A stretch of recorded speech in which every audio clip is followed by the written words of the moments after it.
News Radio 840 WHAS. Good Sunday morning. Bob Sokoler and the Louisville Real Estate Show with you till the top of the hour. And shall we say Merry Christmas and then Happy Hanukkah and Kwanzaa to everybody who's listening. It's a festive time of the year with a week left before the end of 2022. Joining us today, one from the road, Brad Lawler, owner of Home Team Inspection Service. Brad is on the road to visit his dad. Yes. Brad's Yes, that's right. Thank you. Over the river and through the woods to grandfather's house I go. There you go. But Brad leaves behind here in Louisville his team, always ready to help you with inspections, 844-411-TEAM. And coming up to us today from his office, as always, our buddy Chuck Crosby, the Crosby Law Offices at 499-6360. And not to be outdone, Chuck has a very big trip planned. You want to just mention where you're going? Headed to the South Pole, going to Antarctica. You're searching for the infamous bottom of the world. Well, there you have it. We'll be curious to get your report back. We'll see if it rounds or if it's just flat. Yeah, it falls off. You're going to fall off the earth. Yeah, there's that possibility. The flat earthers, they're out there. We understand. Nothing wrong with that, but okay. Just get up above the world. You'll see it's round. All right. We are asking for your questions via email because we do our show via Zoom because of still COVID. And you can send me an email, bob@wesellouisville.com. In the subject line, put radio question. And in the body of the email, just give me the question. That's what Olivia did. And she asked this for Chuck Crosby. She says she wants to put a pool in her backyard, but her neighbors have some really high, tall pine trees. And they're constantly dropping things like pine cones into her yard. Another neighbor has a lot of high trees, a trampoline, and birds that hide in the trees during the summertime that create droppings. So this is all coming into Olivia's backyard. And so she's wondering, she really wants a pool, she says, and she's wondering, is there anything she can do to get the neighbors to cut the trees back or cut them down, Chuck? I know the legal question, this is a tough one. Yeah, it's not a tough one, really. It's just there's not much you can do about that. If the trees are on their side, they're healthy trees, and there's birds in it. You can't really keep the birds out, although steel magnolias come to mind. I understand there's a bird removal scene there. But yeah, there's really not much you can do. I mean, maybe put up a higher fence if that would work. But isn't there a restriction on how high a fence could go? I thought it was 6 feet. There probably is. Yeah. And I'm not saying build a 50-foot high fence. Right. I just don't know how high these trees are and how close they are to the property line. But no, you can't go cutting down your neighbor's trees if they are otherwise on his land and otherwise not posing an issue. Yeah. And not posing a legal issue, I should say. Olivia, you could always sell the home, and I know a couple of good agents that could help you get that accomplished. But I mean, that's really not to joke with about it. But yeah, this is more of a just go over and talk to them, see if they have a problem with it, with trimming back some of the stuff. But I have neighbors who have bird feeders on their land, and there's nothing you can do about the birds. They're going to fly over, and they're going to do what birds do. Apple pie diplomacy is what it comes down to. That's Chuck's favorite line. All right, we move over to Brad Lawler, who again is on the road to visit his dad. And so if he's spotty at all, and by the way, speaking of seeing our show, which is where I was going to go, if he's spotty in the video, understand you can get a copy of this show and actually play this for friends and family and whatnot by going to LouisvilleAnswers.com. That's LouisvilleAnswers.com, and that will give you a redirect of our YouTube show, which is this show, but recorded and on YouTube. So, Brad, Eli has been dealing with the cold temperatures that we all have in the past couple of days on this holiday weekend, of course. He sent us an email. He's asking what should he do to keep his furnace running as efficiently as possible and keep his heating costs down. Is it too late to attack this at this point? Well, no, there's not. I mean, I think that some of the things that he'll want to make sure that he needs to have a clean filter, make sure that those are changed out. That's not going to cost much money. It's relatively easy to do in most systems.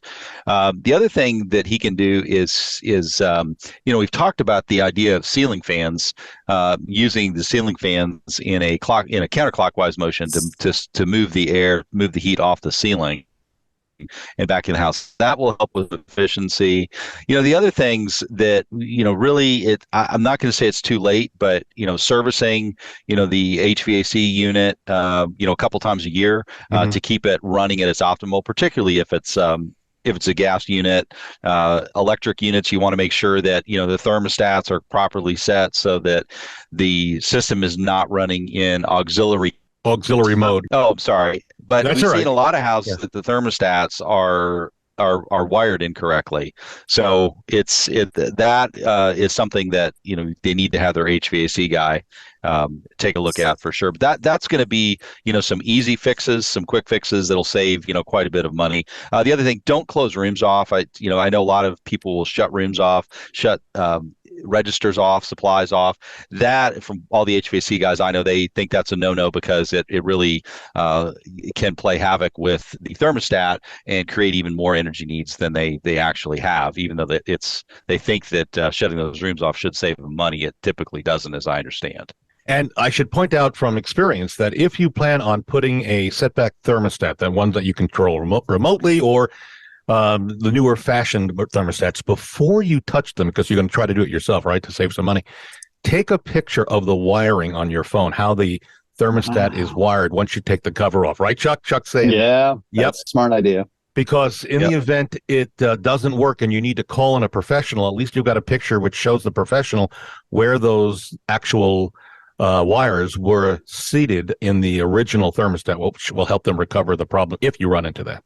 Right, because the colors don't always match what the screw head says that it should be. Yeah, there you go. All right, well, moving forward, a reminder, if you want to see what folks are saying about our team and myself, we love our reviews, and we love hearing about good and bad because we want to correct it if there's a problem. You can go to LouisvilleZillow.com or LouisvilleGoogle.com, where we've got a lot of our reviews that have been filed for us. All right, we're moving forward. Kennedy is selling his home. Chuck, he's very angry. He has accepted a contract with the buyer who's using an FHA loan. And the FHA appraiser, and we've talked about this on the past on this show, folks, that FHA sometimes gets a bad rap because these are people who maybe need a little more financing. Their credit may not be as good. They're government-backed loans. But in this case, this is a problem with an FHA loan, just so you know. FHA appraiser came out and is requiring that some minor peeling paint on the garage be painted before the appraiser / inspector for FHA will give the okay for the loan to close. So Kennedy says this is an issue that is so minor that this is holding up the sale. It is criminal for this appraiser / FHA inspector to be putting this out there to stop the sale. And he's wondering, is there any workaround? Chuck? My thought is always, if it's that minor, then what's the problem? Just go do it. B, it's not criminal by any stretch of the imagination. It's necessary. And usually, I'll just point out, look, you've gone this far. If you try and sell that house again and they have FHA financing, you're going to run into the same problem.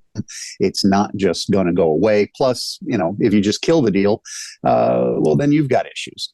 You just start at square one again. Yeah. Yeah. Just go paint it. Yeah. And truthfully, but we could all understand that there's a frustration factor. Yeah, of course there's a frustration. Yeah. And somebody's come to your house, that's when the emotions kick in. Now, I've bought and sold houses. I know the feeling. I know how the process works. And yet when, they say something about the house or whatever, it's like, what? You're criticizing me, et cetera, et cetera. Yeah, There's just some way personal issues just feel like they pop up when they really aren't. The appraiser doesn't know who you are. Yeah, it's great advice. Look at it as a business deal, even though it is personal property. Yeah, business is business. Yes. All right, moving forward. Brad, one of the questions sent to us from our social media account comes from Mary Lou, who says she has a serious mouse problem and is looking for a reliable company to eradicate mice, and she's wondering any suggestions. A name of a company. Wow. Well, that's there's a new company in town, Bob. So I was just going to ask you this, and we talked about this last week. So Brad created this company. It's for termites. Now, do you do mice eradication? Yes, yeah, we Okay. do general pest control. Yeah, the company that we started is called Team Bug Out. Uh-huh. Yes, we do termite inspections and termite treatments, but we're doing general pest control.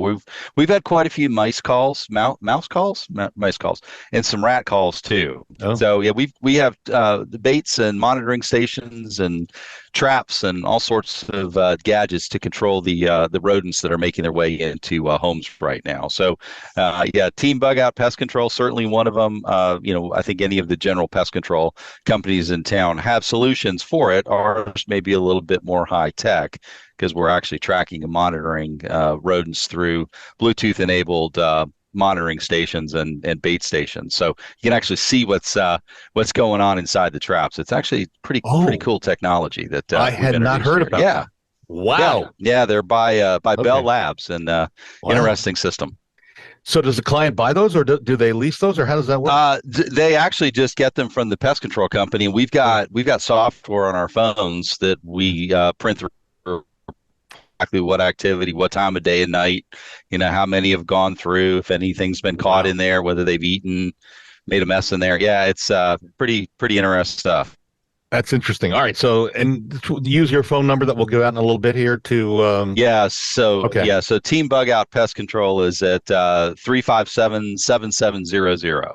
Good. All right. And we'll give Brad's number on in just a sec. All right. Tell you what, in fact, why don't we take the break now, and then we'll come back and take more of your questions, which we seem to get a lot of this time of year. And by the way, on the mouse thing, I should tell you, because I've gone through this myself, one of the things you're going to need to do is go around the house, preferably on a nicer day when it's not freezing cold outside and rain and snow and all, and look for any areas that the mice can get into your home. These could be the smallest little pinholes, well, maybe not pinhole, but close to that they could get into a garage or a basement or things like that. And I guess your people go out there and point those out as well, right? Yeah, yeah. You're looking basically for anything that is a dime. They can crawl through. So yeah. All right. A reminder that if you are looking to see a copy of the show, hear more about it, LouisvilleAnswers.com is the place to go. You can watch videos of what our sellers say about us. You can go to LouisvilleSellersTalk.com. That's LouisvilleSellersTalk.com. As we go to the break, continuing with us from his car, heading down to see his dad, Brad Lawler, owner of Home Team Inspection Service, 844-411-TEAM. Also here, Chuck Crosby, the Crosby Law Offices at 499-6360. And you can reach me, Bob Sokoler, anytime, day or night, to come out and talk about listing and selling your home and then even buying homes. You can reach me at 376-5483. We're back in a moment on News Radio 840 WHAS. News Radio 840 WHAS, Bob Sokoler. Happy holidays, Christmas, Hanukkah, Kwanzaa. It's a busy time of the year for all the gift-giving times for families. We are here till the top of the hour with our Louisville Real Estate Show. Continuing with us, Chuck Crosby, the Crosby Law Offices, 499-6360. Also, Brad Lawler, owner of Home Team Inspection Service, and he's at 844-411-TEAM. He's currently in his car heading down to visit his dad. And you can reach me, Bob Sokoler, anytime on my cell phone, 376-5483. All right, so we've got the 10 strangest questions buyers have asked about a home. So this is kind of funny, and I thought we're going to follow up next week with the strangest and most extreme requests realtors have had. But this is the 10 strangest questions. And guys, feel free to jump in if you know or want to add to this. How do you keep, this is from a buyer, how do you keep alligators from coming up into the toilet? True story, Michael Lyons, he's a real estate agent down in Hollywood, Florida. That was a question asked him. This one, do any swingers live in the neighborhood? From Kate, real estate agent in, City Chic Real Estate in Washington, D.C. Washington, D.C. Washington, D.C. has that swinger. Swingers in D.C.? Oh, my God. Oh, my goodness. Does the car in the driveway come with the house? That's an agent. Now, Bob, I've got one of those. We recently had a house that went with an estate sale, and there was an MG3 that was left in the garage. Oh. And there was a debate about whether or not that was going with the house because it had seemingly been abandoned. And the buyer asked us to put it in the report to help him claim possession of the car.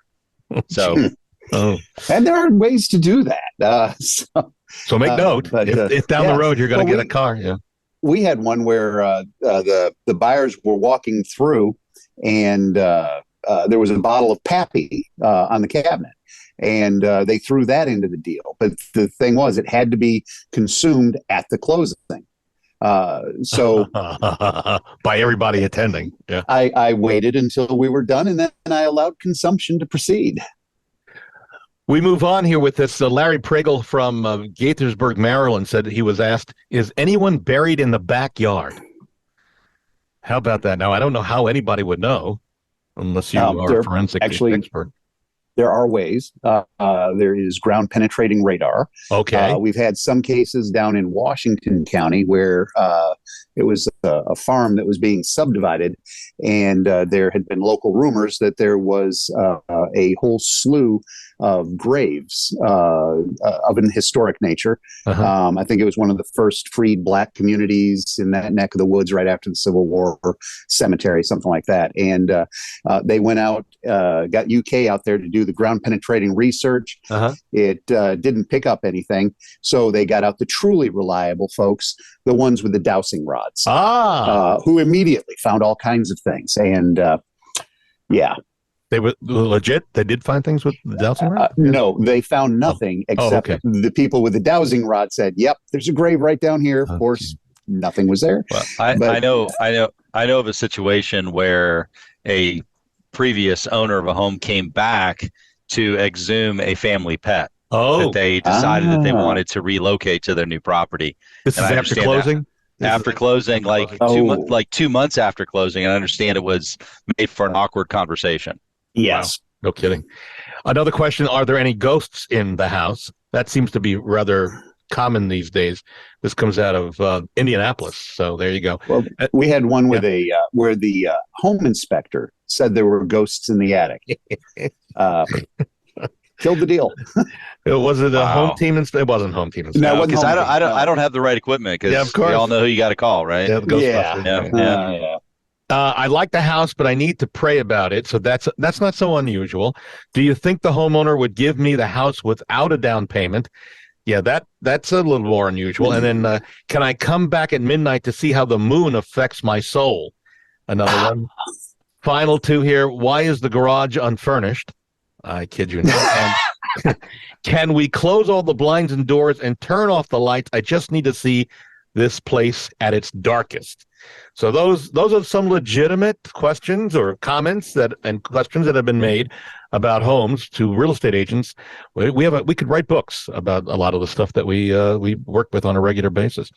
All right, so we go back to your questions again during our COVID show. We're taking these off of email, and let's see.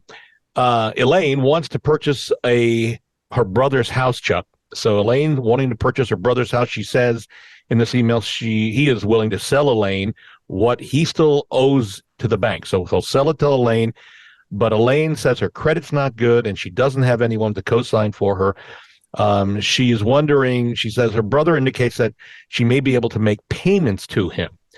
So is there paperwork that needs to be drawn up? Is this a smart thing for Elaine and her brother to enter into? Is it a smart thing to do? That depends on a lot of different things. Is there paperwork that's necessary? Absolutely. Because in Kentucky, for the sale of real estate, it has to be in writing or it doesn't exist. There are ways to do this where a beneficial interest is transferred, contract for deed kind of thing. There's lease options, things along that line that can be done. It's just that depending on which route you go, the bank might have the ability to call the loan. And if you don't have the credit to buy the place for that price, well, my bet is you can't refinance it for that price. Although there are lenders in town who will lend you the money to do that. But as they say, for a price, Ugarte, for a price. So there are things that can be done. Just give me a call. I can run you through them all. We'll give out that number in a bit. Yeah, you're talking about hard money lenders at that point, right? Yeah. And there are some I've seen it work out. We move forward. This one's for Brad, who's continuing in his car. By the way, the reception's been pretty decent. I'm impressed with the phone coverage. Kelly sent us the email. She says she's selling her home, added a new kitchen appliance in the past year. So new kitchen appliances in the house. After the inspection, the buyer is asking that she install GFCI outlets in the kitchen because they are the standard. But Kelly understood that she didn't have to do that because the kitchen had not been updated other than the appliances. and she listens to our show. We've talked about this in the past. She's wondering, where is the line drawn to having to update GFCI outlets in either a kitchen or a bathroom within 6 feet of a water source, depending upon how much of an upgrade or update needs to have been done for that to happen? My understanding of it is that they would only be required if a permit was being pulled for electrical work in the kitchen. Other than that, it's a safety note in the inspection report. It's something that you should have just for protection for everybody. But as far as code, one, home inspectors can't quote code.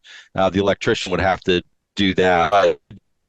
Inspection report as a safety item to be addressed. The guideline is if a permit is pulled, that constitutes an upgrade. Got it. I think that's a good way to look at it. Yes. Yep.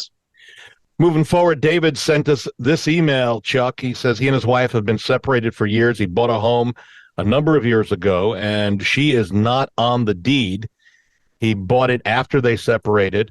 Can he sell the home now? Again, he and his wife have been separated for years. He bought a home. She's not on the deed. Can he sell the home now without her? Quick answer is no. You are married until you are not married. Separation, legal separation, none of that makes any difference. Until a judge signs a decree of dissolution, the dower interest kicks in this case, and that's just something you can't get around. She has got to sign off on that transaction. And if she refuses to sign off on that transaction, then it's not selling.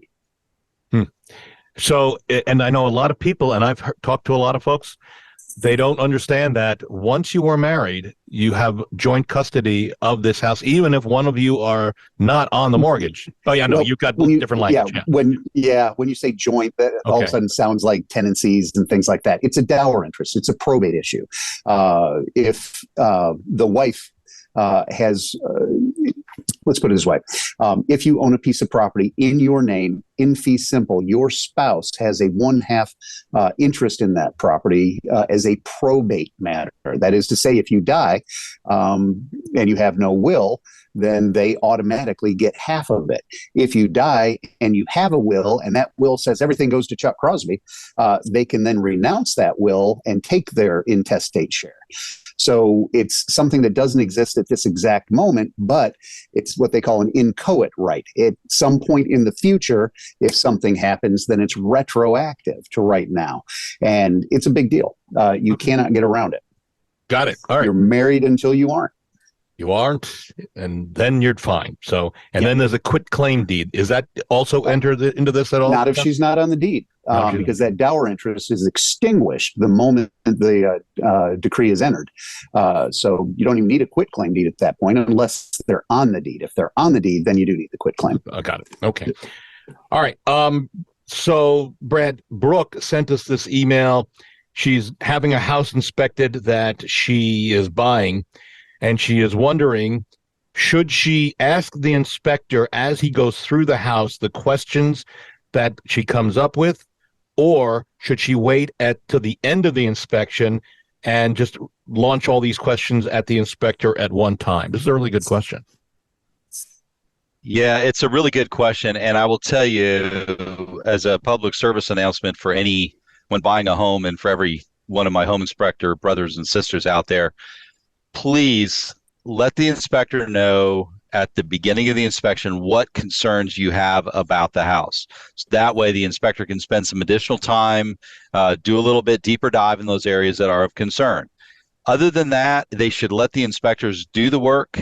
The buyer should carry a notepad around if they want to, so make sure that they don't lose sight of anything. But there at the end, when they're kind of going over the inspection findings and, that summary, that's when they're going to want to have those questions asked. The problem is that home inspectors, we have a long list of items that we have to inspect. And if we're distracted, then we miss things. And nobody wants to miss things because it could cost everybody a whole lot of money. So home inspectors might even get a little bit touchy or prickly, if you're kind of going behind them, asking questions, all along, because it makes for a challenging inspection process. But you should never leave that property without all of your questions being answered. Just the inspector should not, scoot you along you should be able to take time and get your questions addressed before you leave. So a little caveat to this, Chuck and Brett, do you think a home inspection visited or with a buyer there should also have the seller and or seller's agent there, or should they not be around when this is happening? I will tell you, I don't know that I've ever, other than one time, I had a listing agent actually in the house with us. So out of, over 20,000 inspections, I only know of one where the listing agent's actually been there. And sellers there, we prefer that they're not there. Listing agents, are told, to have the sellers vacate. Of course, with Home Team, we're doing an inspection in basically 2 hours, no matter how many square feet, because I can send, multiple additional people. bodies there. Right. Yeah. So we get through it quicker, but there are times when sellers have to work in the house. We understand that. We will inspect those areas at a time that's convenient so that the seller can vacate maybe a home office, between conference calls, whatever. But we definitely want to make sure that whatever conversations are taking place are between the buyer and the home inspector. The sellers shouldn't be, standing around wanting to be party to the discussions. We appreciate the input. We appreciate, understanding how remotes work for different appliances and fans in the house. But other than that, really, it's best if the sellers just kind of give everybody the space that we need to kind of have those discussions. Got it. We are out of time. My thanks to Brad Lawler, who's owner of Home Team Inspection Service, 844-411-TEAM. Tell your dad hi for us. You did good. I will do that. Thank you. Yes, please. Yeah. Chuck Crosby Law Offices, 499-6360. Not only does Chuck do great closings, entertaining, gets it done quickly, but also so everyone is well informed, but also he does wills. And as Chuck will tell you, if he doesn't do it, he knows someone who can do it. So he's a jack of all trades, basically. My thanks to you guys. And also, if you'd like to talk about getting your home on the market in 2023, or even this coming week, hey, we can do that. You can reach me. I'm here, 376-5483. Again, Bob Sokoler, at 376-5483. Happy holidays to everybody. Hope it's a great day for you. We'll see you next Sunday on News Radio 840 WHAS.